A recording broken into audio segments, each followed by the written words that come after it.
সকালে বাসা থেকে মনমরা করে বের হয়েছি। কোথায় যাব, কি করব কোনো নির্দিষ্ট ঠিকানা নেই। সো হাই এভরিওয়ান, কেমন আছেন? আশা করি সবাই ভালো আছেন।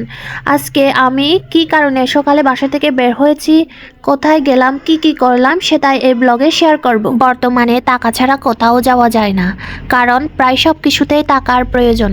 তাই টাকা না থাকলে মানুষের জীবন অনেক কষ্টকর হয়ে যায়। তখন বেশি মন খারাপ হয় যখন নিজের পারিশ্রমিকের টাকা ঠিক মতো পায় না এবং সেটা নিয়ে অনেক ঝামেলায় পড়তে হয়। ঠিক আমারও এই অবস্থা।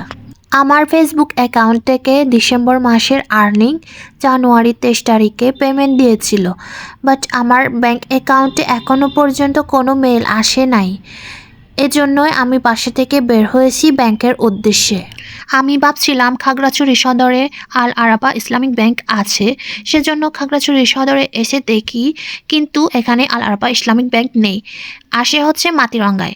তো কি আর করার, মাটিরাঙ্গার উদ্দেশ্যে রওনা দিলাম। এই যে মাটিরাঙ্গায় যাচ্ছি। বাসের ড্রাইভারও আমাকে পাগল ভাববে, কারণ আমি বাসে উঠেছিলাম মানিকছড়ি বাজার নামবো বলে, কিন্তু যেতে যেতে মাটিরাঙ্গায় গাড়ি থামিয়ে দেখি ওখানে একটা আল আরাফা ইসলামিক ব্যাংক দেখতেছি।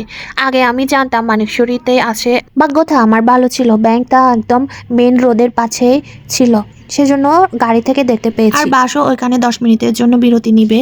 তো আমি 10 মিনিটের মধ্যে ব্যাংকে গিয়ে এসে দেখি বাসটা এখনও আসে। তো ভাবলাম মাটিরাঙ্গায় আসছি যখন, একদম দিদির বাসায় একটু ঘুরে আসবো। যেই বাবা সেই কাজ।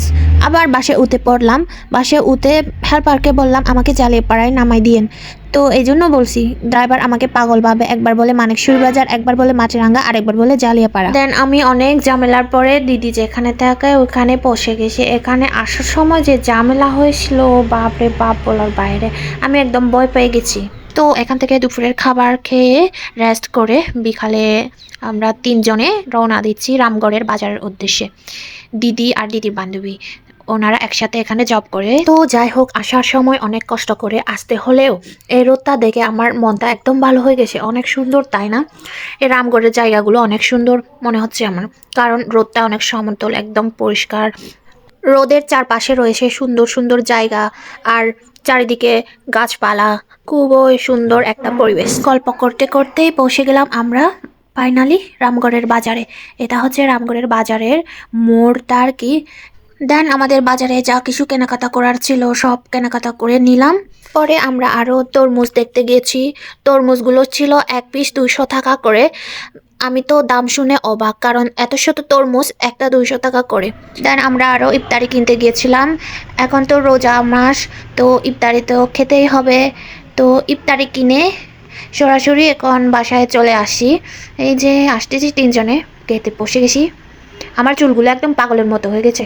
গাড়িতে আসার সময় গাড়িটা এত স্পিড ছিল, চুলগুলো একদম পাগলের মতো হয়ে গেছে। আমার চুলগুলো দেখে আমি নিজেই হাসতেছিলাম পাগলের মতো করে।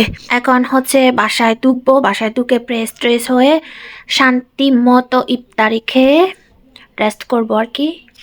এই যে আমরা রেডি করতেছি, ফ্রেশ হয়ে নিয়েছি, আগে ওগুলো ভিডিও করি নাই। তো ফ্রেশ হয়ে আমরা ইফতারি খাইতেছি। আমি তো অনেক মজা করে খাই কিন্তু ইফতারি। বাই, ভালো থাকবেন। আজকের ভিডিওটা এই পর্যন্ত, আবার দেখা হবে অন্য কোনো ভিডিওতে। তো ততক্ষণ পর্যন্ত ভালো থাকবেন, হাসতে থাকবেন, আর আমার মতো অনেক দুঃখে থাকলেও সব সময় হাসতে থাকবেন। আমি সব সময় কিন্তু হেসে হেসে থাকি।